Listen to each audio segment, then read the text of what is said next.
It's time to go to the business news with Nicholas Poynton.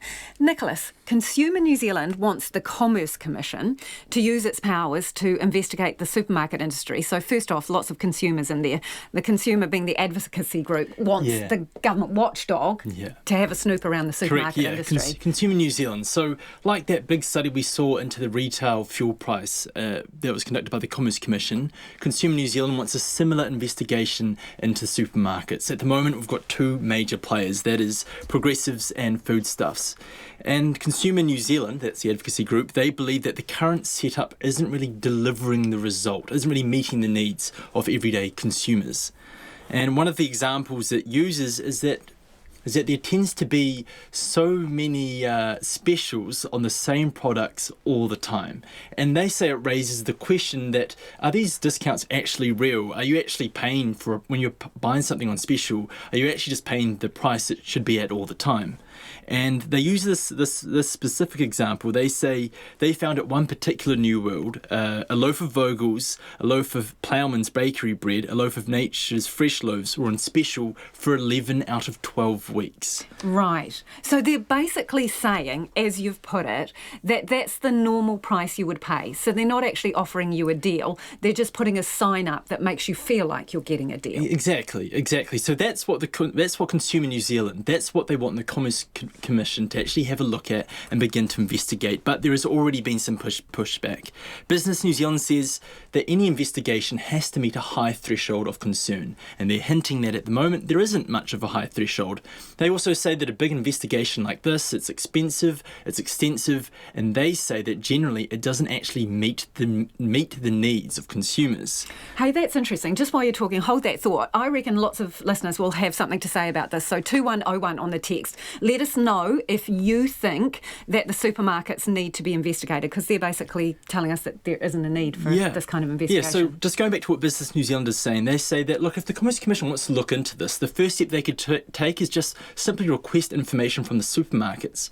But like you're saying, I was going to suggest the same thing, that listeners would be interested to hear what they have to say, because I wonder if people, when they're in the supermarket, they ever scratch their heads and think, wait, I saw this on sale the last week, or this was on sale 2 weeks ago, you know what I mean? So it would be interesting to see what people are saying, to see if there is actually going to be any traction here for what Consumer New Zealand, the advocacy group, is actually calling for. Yeah, side issue, but kind of related. We're trying to cut down on food waste as well, and a lot of specials are tagged to you buying more than one of an item and fresh food.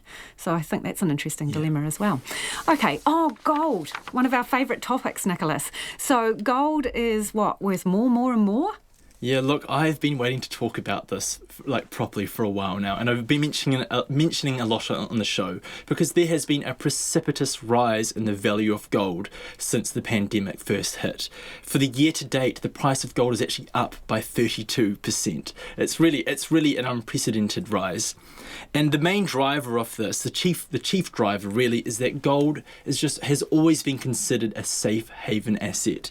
And given the uncertainty the world over, it shouldn't really come as too much as a surprise, because if you survey the landscape at the moment, interest rates, they're as low as they've ever been. So if you've got your money in the bank, you're not getting too much of a return. A lot of central banks around the world, they're engaged in rampant quantitative easing, that, printing of money, that's leading to maybe a devaluing of currency, so people are losing some faith there. And also look at the markets, they've been incredibly volatile. We've seen stocks go up without, none of it's really making sense for a lot of people who make a living trying to pick this.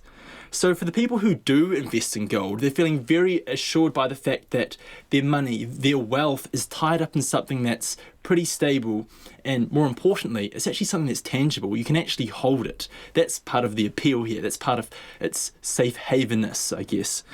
And so I guess the question is, how high will gold continue to rise? And I've seen some figures quoted maybe in the realm of $2,300 an ounce, but a lot of these figures are coming from gold brokers. So you've got to take anything they're saying with a grain of salt, because of course they're going to talk up the price of gold because they want you to buy more.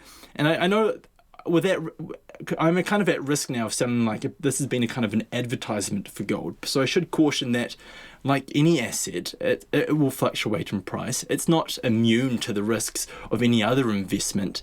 And I've even seen one commentator compared the soaring price of gold to the Bitcoin bubble. And we all saw how that ended. So if you are thinking about investing in gold, please do your due diligence, consult independent, advice, and, before you decide to make a decision. I'd love to know who's pocketing great wads of gold. Well, apparently New Zealanders. Yeah, I spoke to a gold who? broker the other day, says New Zealanders have been flocking to buy this. At one point, they didn't even have enough gold to meet the demand. Okay, dig some more on it, Nicholas, and give us an update. Okay, what's been happening on the market today? So NZX is down a touch by 14 points to 11,757. The New Zealand dollar is up by a third to 66.4 US cents, steady at 92.4 Australian, and unchanged at 50.7 British pence. And gold, last time I checked, sitting at $2,023 US an ounce. Thanks, Nicholas. That's Nicholas Poynton with Our Business News.